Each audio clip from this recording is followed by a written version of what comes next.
Gabriele, it's a pleasure to have you here in Italy, your home country. I could see you still remember very well Italian, and you still appreciate Italian food. And really, it's still a pleasure to have you here, and you have a big experience now, a significant experience at corporation, at Seattle on our global support. The first thing I'm curious about is your point of view on Europe. What's going on in Europe from a technology point of view, from your perspective? Okay, thank you, Fabio. Thanks for having me here in Italy today.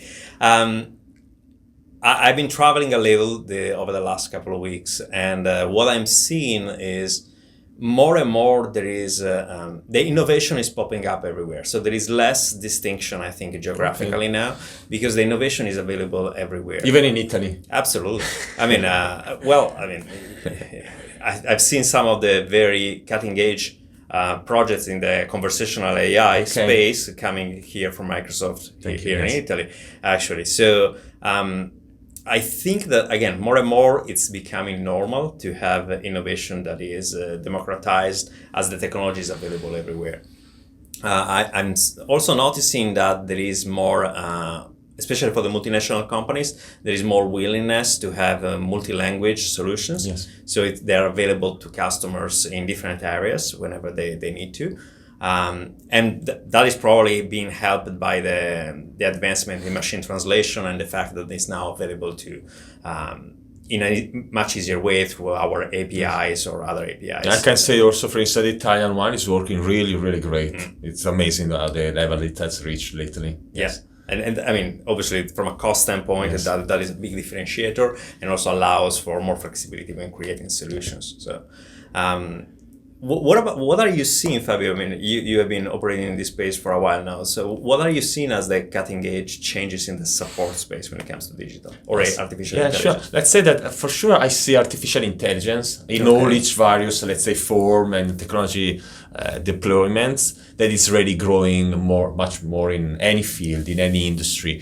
A while ago, it was more a cutting-edge experimentation, something using some little part of the company. Now it's really becoming mainstream. And while it is becoming mainstream, support is becoming more and more important. So I really see a growing need to have a kind of support which work well for projects that include artificial intelligence and include machine learning. And you clearly need to execute support in a different way. You need, probably as you are doing, to use AI in our own global organization, because this is a very powerful message. And clearly, as we want to democratize AI, we must be the first one to use AI inside our processes, inside our organization, and so forth.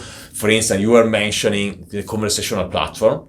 We have various great references from Italy that are public, from Telecom Italia to Vodafone to many others. And clearly for me, selling and delivering conversational platform with AI, one of the strongest point is mentioning the way it is used by us internally in your organization and the benefit that is bringing to all of us. So I really think that right now, support at large is becoming increasingly key, really strategic for any digital transformation project, especially when it includes AI. I don't know if something that you also see from a global perspective. Definitely, yes, because what is happening is that the more we move into a cloud-first space, the more the customers have the opportunity to interact directly with the services, and therefore support is becoming an integral part of the offering itself. And the customers have different needs, so they want to be assisted immediately. We are achieving that mainly through the use of technology, to your point. So we are inserting artificial intelligence whenever possible, and we are inserting machine learning also informs that are not conversational for more advanced users. As an example, while opening support tickets, we offer the opportunity to surface information or diagnostics or help to customers. Yes, that's also something that I'm seeing really more and more in our customer, where we are doing projects which include machine learning in, let's say, an intelligent operation, intelligent transformation of the operation of the company. And it's not only RPA, because it's really AI. So RPA is usually just a slice, a piece of the process. And here it is really end-to-end, what I'm seeing more and more in our customer. If you want to know more, please follow us, and please let us know in the comments if you have any different perspective, or if you want to ask any question, we'll be happy to jump in and answer. Yes.